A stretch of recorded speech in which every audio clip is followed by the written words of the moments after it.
Ça veut dire que quand on dit Fofana et russophone, le verbe va s'accorder au pluriel. Exemple, Fofana et russophone s'entretiennent. On ne va pas dire s'entretient, on va dire s'entretient par les deux. Parce que le et déjà additionne russophone à Fofana. Ou bien Fofana et russophone vont. On ne va pas dire Fofana et russophone va. Alors, mais si on disait Fofana et russophone, ou bien Fofana ou russophone, on va faire le choix des deux. Donc on va dire, on peut dire va. Il n'y a pas de faute. Soit c'est Fofana qui va, soit c'est russophone qui va, mais pas les deux. Mais lorsqu'on dit Fofana est déjà, c'est une obligation absolue que le verbe soit au pluriel, parce que ça fait deux. Fofana n'est pas russophone, russophone n'est pas Fofana. C'est clair?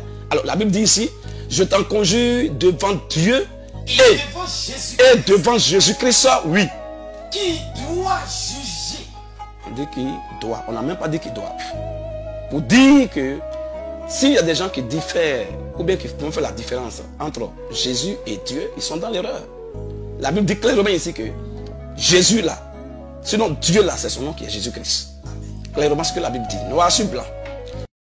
Ok, Alhamdoulilah Rabbil Alamin, comme nous venons de l'entendre, hein, voilà ce prédicateur de l'autre temps, des chrétiens bien sûr, qui essaye par manipulation de sa langue de faire de Jésus Dieu à travers 2 Timothée 4 verset 1. Mais ce qui est étonnant chez les chrétiens, on a lu Matthieu, ils n'ont pas trouvé que Jésus est Dieu là-bas. Ils ont lu Marc, Jésus n'est pas Dieu dans Marc. Luc et Jean, aucun verset là où Jésus, de son vivant, pendant son ministère, aucune parole n'est sortie, sinon aucun propos de Jésus ne confirme sa divinité.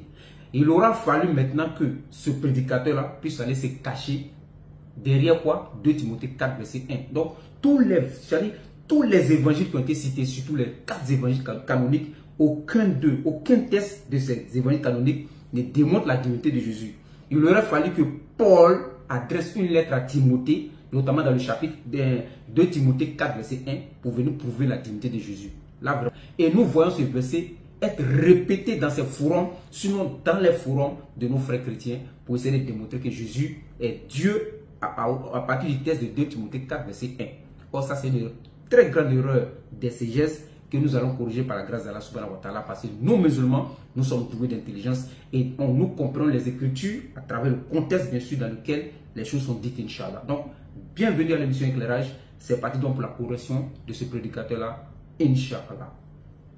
On va maintenant pour la lecture de ce fameux verset de 2 Timothée 4 verset 1, à partir de quoi nous allons encore enseigner nos frères chrétiens sur leurs propres écritures. 2 Timothée 4 verset 1, on fait la lecture.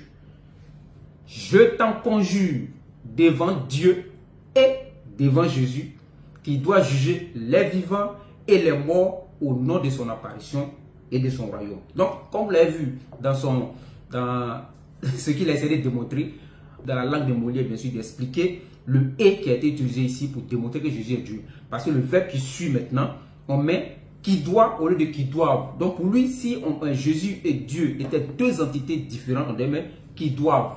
Mais quelle est l'explication de ce verset de 2 Timothée 4, verset 1? On va donc expliquer pas à pas. Le premier point, c'est de voir maintenant le contexte dans lequel Paul envoie sa lettre à Timothée. Et quelle a été, c'est-à-dire la présentation de Dieu dans les premiers écrits de Timothée. Quelle était la présentation de Dieu? Il faut qu'on sache exactement. Parce que, donc, à l'introduction déjà, qu'est-ce que Timothée a dit?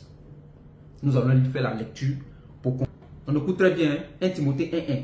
Paul, apôtre de Jésus-Christ, par ordre de qui? De Dieu, notre Sauveur. Donc ici, Paul, dans le verset 1 de Timothée, l'introduction déjà de Timothée, Paul fait la différence entre Jésus et Dieu, le Créateur. Encore un deuxième verset de 2 Timothée 2 à partir du verset 5.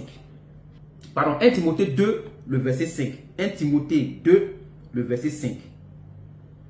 On écoute. On prend même bien au verset 4. Qui veut que tous les hommes soient sauvés et parviennent à la connaissance de la vérité. Car il y a un seul Dieu et aussi un seul médiateur entre Dieu et les hommes. C'est qui? Jésus-Christ, homme. 1 Timothée 2, le verset 5. Donc clairement, Timothée met la distinction entre Jésus, création de Dieu, envoyé de Dieu, et le véritable Dieu qui a envoyé Jésus. Donc la différence est claire ici dans 1 Timothée 1, verset 1, 1 Timothée 2, le verset 5. Paul, en écrivant sa lettre à Timothée, a toujours fait la distinction entre le Créateur, Dieu, et la créature, Jésus, ou bien entre le prophète et le Créateur. Donc, clairement, ici, on voit bien comment Paul commence, comment il introduit son épître qu'il a adressé à Timothée. Maintenant, comment comprendre le fait que Jésus maintenant, pardon, Paul maintenant dit, Dieu, je t'en conjure devant Dieu et devant Jésus qui doit juger. Pourquoi il dit ça? On va maintenant expliquer ça de manière très claire, très simple, à travers d'autres versets même du Nouveau Testament.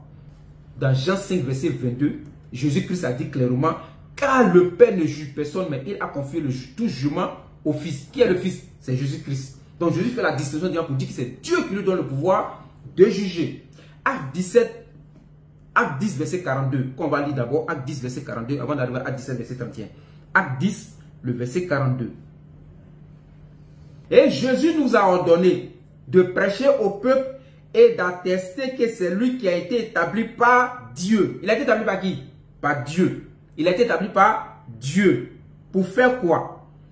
Établi par Dieu, juge des vivants et des morts. Voilà donc ce sur quoi tu t'es appuyé. Donc, Paul a compris le sens de ce verset, de Acte 10, verset 42. Voilà pourquoi il dit, je te conjure devant Dieu, le Créateur, et devant Jésus à qui pouvoir été remis. Jean 5, verset 22, Acte 10, verset 42. On continue encore avec Acte 17, verset 31. Parce qu'il a fixé un jour où il va juger la terre habitée avec justice par un homme qu'il a désigné. Quel est cet homme? Jean 5, verset 22. Car le Père ne juge personne, mais il a confié tout jugement au Fils. Quelle est cette personne-là? Quelle est donc cette personne qui a été désignée? Acte 10, verset 42. Et Jésus nous a ordonné de prêcher au peuple et d'attester que c'est lui qui a été établi par Dieu, juge des vivants et des morts. Donc, à la lumière de ces versets-là, je ne sais pas comment est-ce que tu as fait tes études bibliques pour pouvoir vraiment mettre de côté tous ces versets-là, ignorer tous ces versets-là, pour aller t'accrocher sur 2 Timothée 4, verset 1, pour démontrer sur la base d'une seule phrase que Jésus-Christ est Dieu. Or, dans le contexte même de Timothée et du contexte même du Nouveau Testament, nullement, nulle part, au grand jamais, Jésus n'est Dieu selon ce texte-là. Et comme nous venons de l'expliquer clairement, Jésus n'est pas Dieu selon 2 Timothée 4, verset 1. Et Paul a fait la distinction claire entre Jésus-Christ et Dieu lui-même. 1 Corinthiens 15, c'est avec ça qu'on termine. 1 Corinthiens 15 à partir du verset 24. On fait la lecture. Ensuite viendra la fin, quand il remettra le pouvoir à celui qui est Dieu et Père. À celui qui est qui? Jésus. Qui remet le pouvoir ici? C'est Jésus. Il remet ça à qui? À Dieu. À celui qui est Dieu. Il n'a pas dit celui. À celui qui est Dieu et Père. Donc celui que Jésus appelle Père, c'est lui qui est le Dieu là. Jean 20, verset 17. C'est lui là à qui Jésus va remettre le pouvoir. Après avoir détruit toute domination, toute autorité, toute puissance. Car il faut qu'il règne jusqu'à ce qu'il ait mis tous les ennemis sous ses pieds. Verset 26. Le dernier ennemi qui sera détruit, c'est la mort. Au verset 27 maintenant. Le verset 4 en gros. Le verset qui met fin à tes espoirs. De 2 Timothée 4, verset 1 pour dire que Jésus est Dieu. Et lorsque Dieu en effet, ici il n'y a pas Dieu et Jésus. Ce n'est pas écrit Dieu et Jésus. Dieu en effet a tout mis sous ses pieds. Les pieds de qui? Jésus-Christ bien sûr. Mais lorsqu'il dit que tout lui a été soumis à Jésus, il est évident que celui qui lui a soumis toutes choses est excepté. Nous parlons français. Excepté veut dire qu'il n'est pas dedans. Il est homme, il est mis à côté. Donc c'est Dieu qui remet le pouvoir à Jésus de juger. Lorsque Jésus va finir tout là, il va dire chef, ou bien patron, créateur. Voilà le pouvoir que tu m'as donné, je te remets pas. C'est toi le chef. Donc 2 Timothée 4, verset 1, ne démonte pas. Cherche encore, peut-être que tu auras un autre verset. Sinon, 2 Timothée 4, verset 1, ne prouve jamais que Jésus-Christ est Dieu. Sur ce, assalamu alaikum wa rahmatullahi wa barakatuh.